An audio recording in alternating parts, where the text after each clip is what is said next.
Welcome back to our study of the way of the Bodhisattva. Today we're starting on verse 25. This aim to bring about the benefit of beings, a benefit that others wish not even for themselves. This noble jewel-like state of mind arises truly wondrous, never seen before.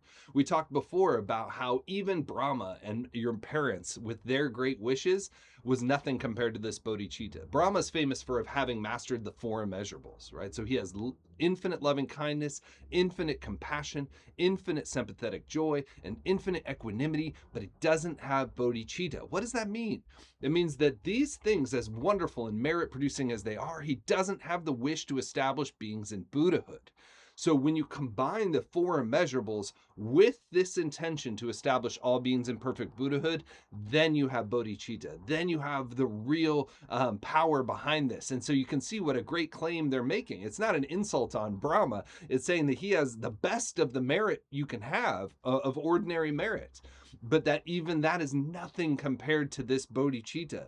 So this aim to bring about benefit of beings, people don't even wish for themselves. They don't even think that they want to attain Buddhahood, much less establish others in it. So to have such an infinite wish, this jewel-like state of mind arises truly wondrous, never seen before.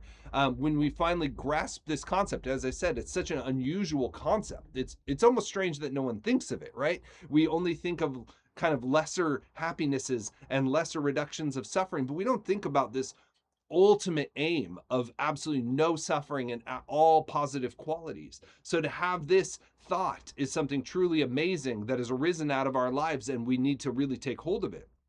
Verse 26, the pain dispelling draught, this cause of joy for those who wander in the world, this precious attitude, this jewel of mind, how shall we calculate its merit?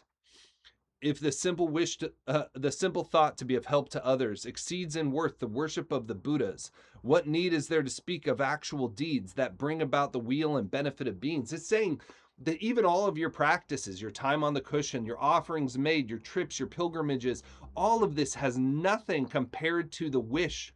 When you see one person suffering and wishing them to establish themselves in Buddhahood, is greater than all of that. And that's not to diminish all your practice. Of course, your practice is to help you do that. But this great bodhicitta is even more powerful than all of the offerings to the Buddhas. That's an incredible statement. It's telling you something very special about this unique thing that comes into our daily life in small moments, especially when we're suffering. When we see others suffering, we can transform, but we have to be prepared, right? Nobody is able to do this when they have the sickness if they've never done it before. So prepare yourself for those moments when you or somebody else has a suffering so incredible in your life. This gives you a way to get at the root of it, right? That's why bodhicitta is so incredible. It's not that it like removes everybody's headache and removes everybody's pain immediately. Of course, it doesn't do that. This isn't measured by the results on the external world. This is measured by the results of cutting at the root of suffering. The root of suffering is this self-grasping.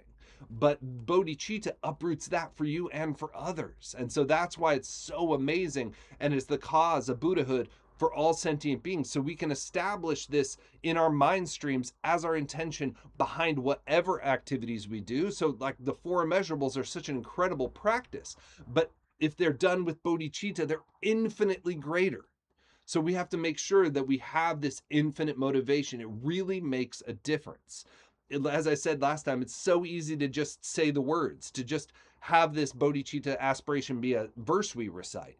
That's different than a lifestyle, like something behind everything we're doing all the time. And how does it become that? It has to be really, we take the vow and then it has to be ingrained in us so that it becomes our guiding principle. And then the rest of this text, as it establishes the activities of a bodhisattva, then we can really see what it means to live according to this vow.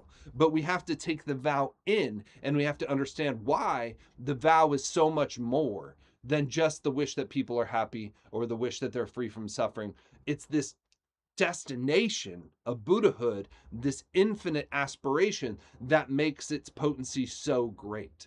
So as we think about this, we want to really understand why logically it's so powerful. And according to the scripture, it's so powerful. And you'll begin to see because it uproots this very cause of samsara, this self-clinging, because the self-clinging can survive the four immeasurables, but it can't survive bodhicitta.